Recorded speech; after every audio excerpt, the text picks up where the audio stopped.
Subset Games are responsible for two of the most imaginative strategy games of recent memory, FTL and Into the Breach. The team, Justin and Matthew, have been working together for the best part of a decade, ever since meeting while working at 2K Games in Shanghai. Both games are expert spins on a pretty familiar genre, and each of them in their own unique way. So while the boys were in town for GDC, we stuck them in our hot seat and asked them about designing games around crew management and time-traveling chess.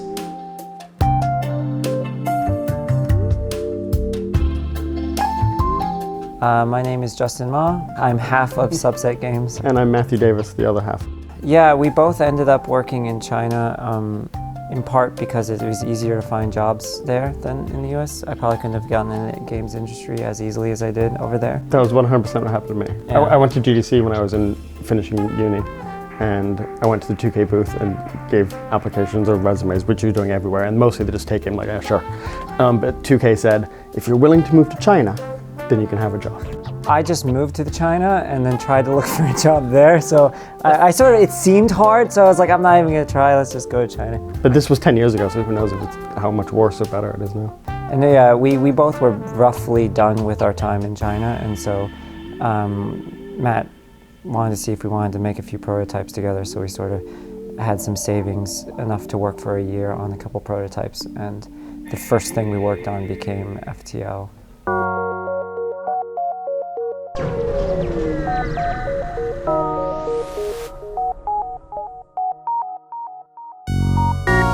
We managed to find the core game in 6 months. Like, we'd submitted to IGF in China, which we were finalists at, in only just 6 months after starting it.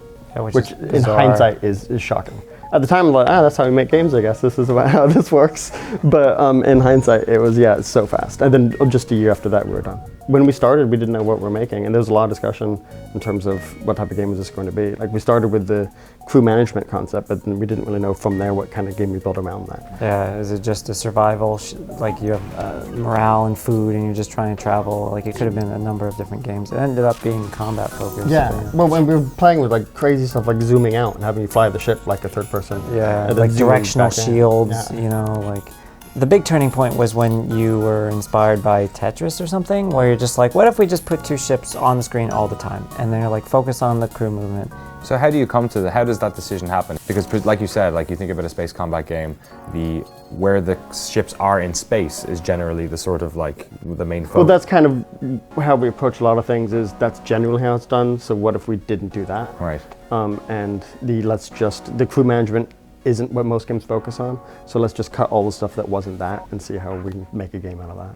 And usually that puts you in this weird nebulous state of like, I know what it isn't, but I don't know what it is, and then so you just sort of follow from there what is interesting, and then hopefully you find something fun that you can focus on and then narrow it down. There are some big turning points, like pushing for that IGF China build. Like, we basically turned it into a game. We turned a weird blob into a game. It was a bad game, but it was the first time it actually felt like a video game, and that was a big turning point. Was that because of the like time constraint of having to get it in? Yeah, exactly. Versus compared to Into the Breach, which didn't feel like a game until like 2.5 years in. Right? Yeah, maybe because we had no time constraints. Yeah. Maybe. Yeah.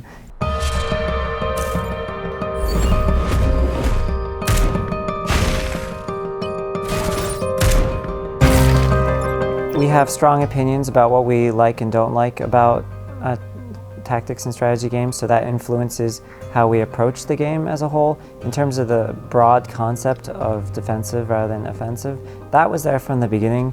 Matt's first concept that he wanted to explore was, what would it be like to feel like you're willing to put yourself in danger to protect the buildings? We had that as that first concept for sure, that we wanted collateral damage, but we didn't really intend to build the game around it. That came later when we were experimenting more with telegraphed attacks, where you knew what the enemy could do, and it made more sense for the buildings that couldn't run away to be the primary target. And I feel like that was the turning point with the combat, at least for me, because it's like a new constraint. You're basically saying, what if the entire game had this different system for threat? And what would that mean for the rest of design? And so you sort of follow that down to pushing and manipulating enemies is a core element. Like killing enemies isn't fun.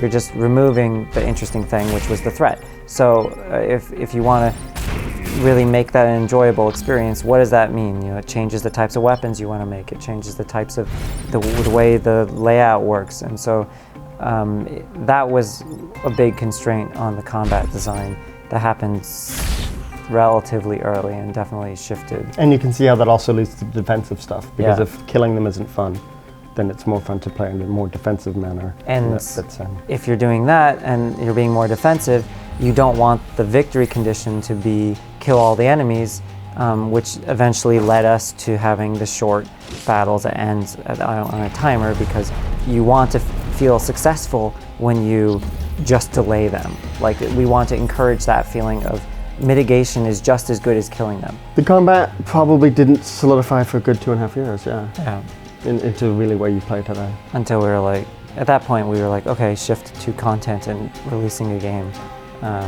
Which still took another 1.5 on top of that. What's the most enjoyable part? The first 2.5 or the latter 1.5? The first half of the first half and the second half of the second half. It's that big half in the middle. Ooh, yeah, that one was painful.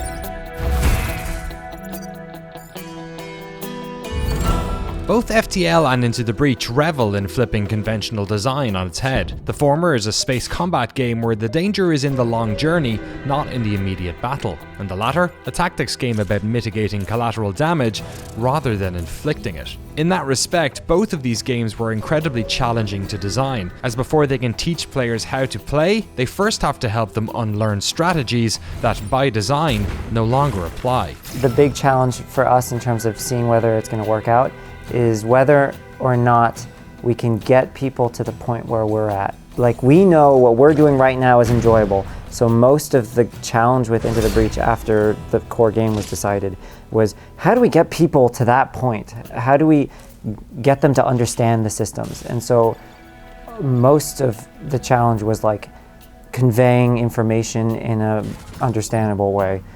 To get people to start discovering how things actually work. The Into the Breach was a constant usability teaching questions for years. Well, FTL, we didn't really.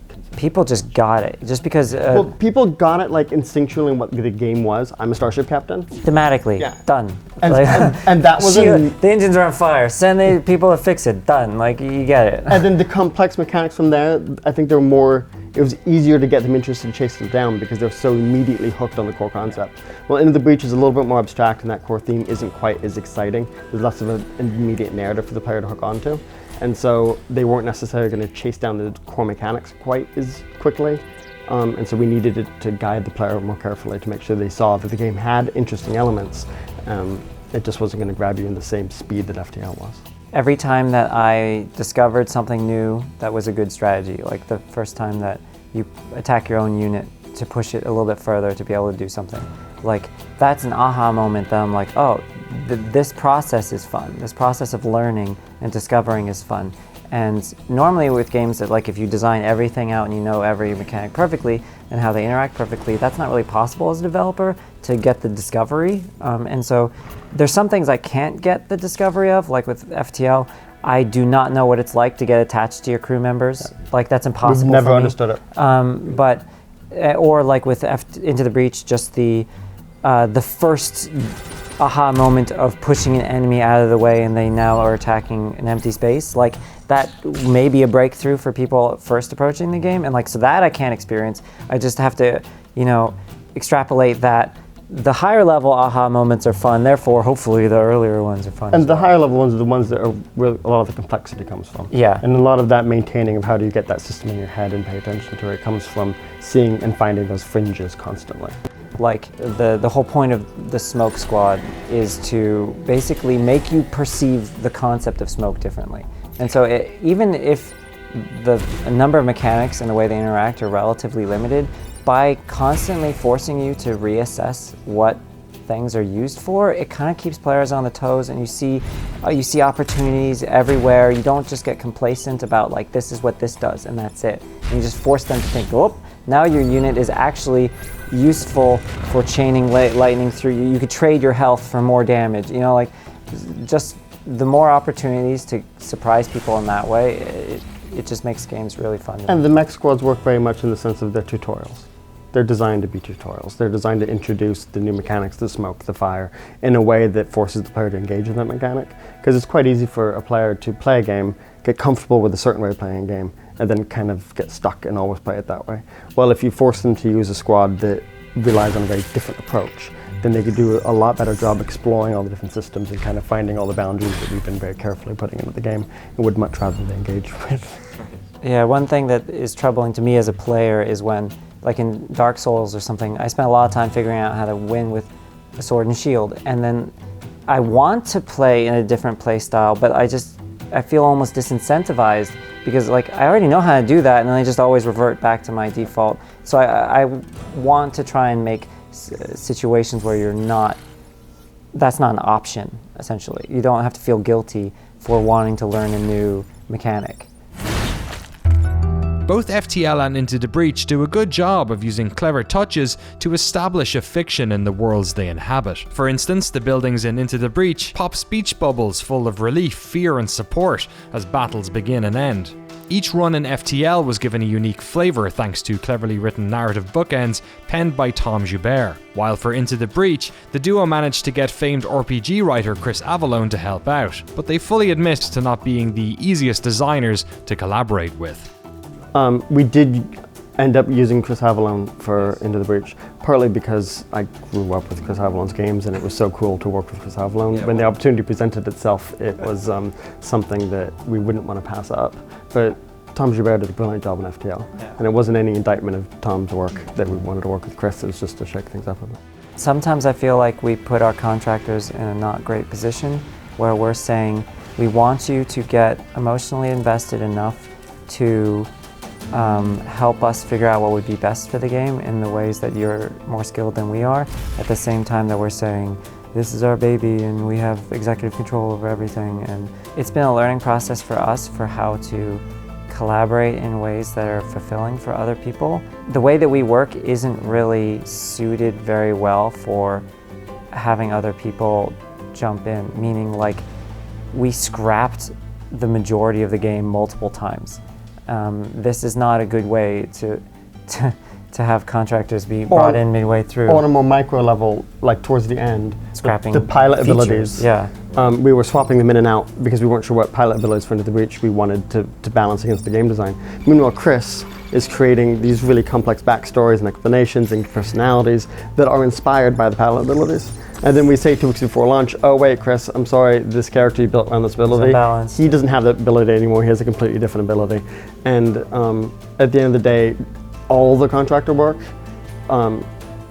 like all that stuff to us, the game design is always the pillar that everything else has to like be constrained by. And so we end up disappointing contractors if we have to make game design decisions that knock onto that. Yeah.